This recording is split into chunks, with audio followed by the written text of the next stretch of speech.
to access the remaining 90% of our brains, according to a scientist's explanation? Well, they say that we only use 10% of our brains. So you can imagine what our capabilities would be if we used all of our brain power.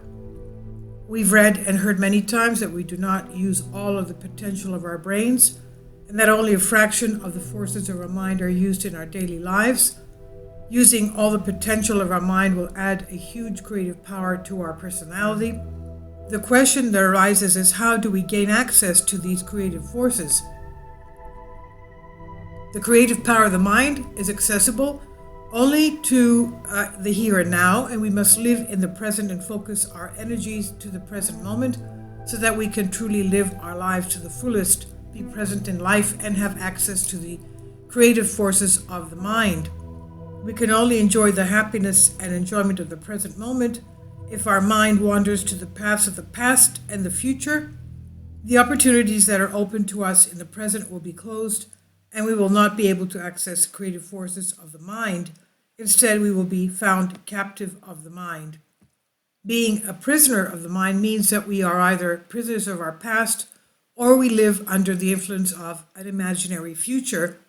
If while we are awake, our thoughts revolve around our past or our future, most of the time we will not be able to act when necessary in the opportunities of the present.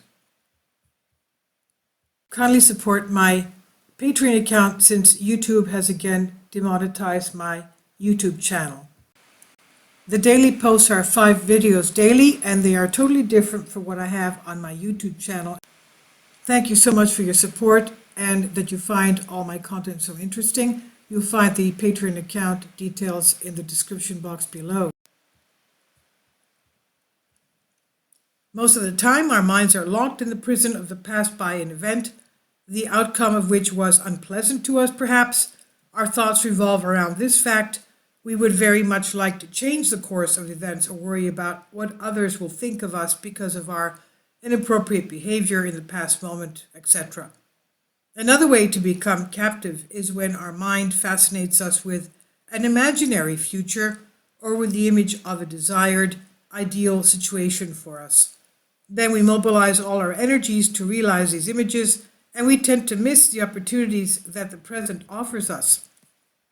And another way that the mind uses to bind us in the future is our constant worry about what is going to happen to us.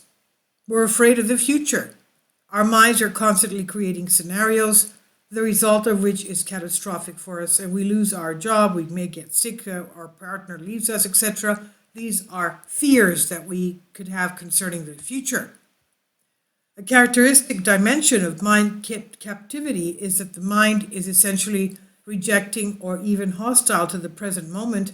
We often think that something should not happen this way or that, we should be in a better place.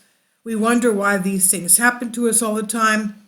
Our mind is in a constant struggle with the present, and it is this struggle that keeps us in the captivity of our mind. Living in the prison of our mind, we have no control over our lives, and we just get carried away by the illusions created by our mind, and most of the time we cannot act in the present. Now, gaining access to the creative forces of the mind, we can look now at the new methods that allow us to access the creative forces of the mind and at some time help us break the shackles of captivity of our mind. 1, you have to get over the past. No one has managed to change the past, so all the energy you use to think about the past is wasted energy. Instead, divert your thinking to good things in life, such as the past and the present. Number 2, do not be afraid of the future, since it is not real, but a projection of the mind. Only the present exists. 3, it's possible to make your plans for the future come true only through your current actions. Only in the present can you do something that will affect your future. But be careful not to sacrifice the opportunities of the present on the altar of an imaginary future or the image of an ideal situation. If you're really present in the here and now and you can be happy, you will not have a problem in the future either. The future is also just a part of the present. 4, accept the present as it is and do not fight against it. Do not see the present as your enemy and do not judge this part of your life. Give up the fight and just be present in the here and now. Pay conscious attention to what is happening in front of you in the present moment. This is from Frank A. Wanderer, PhD, Professor of Psychology, conscious researcher and author, from The Mind Unleashed, Creative Commons. And I've translated for you from a Greek article. Please leave your comments and thank you for your support.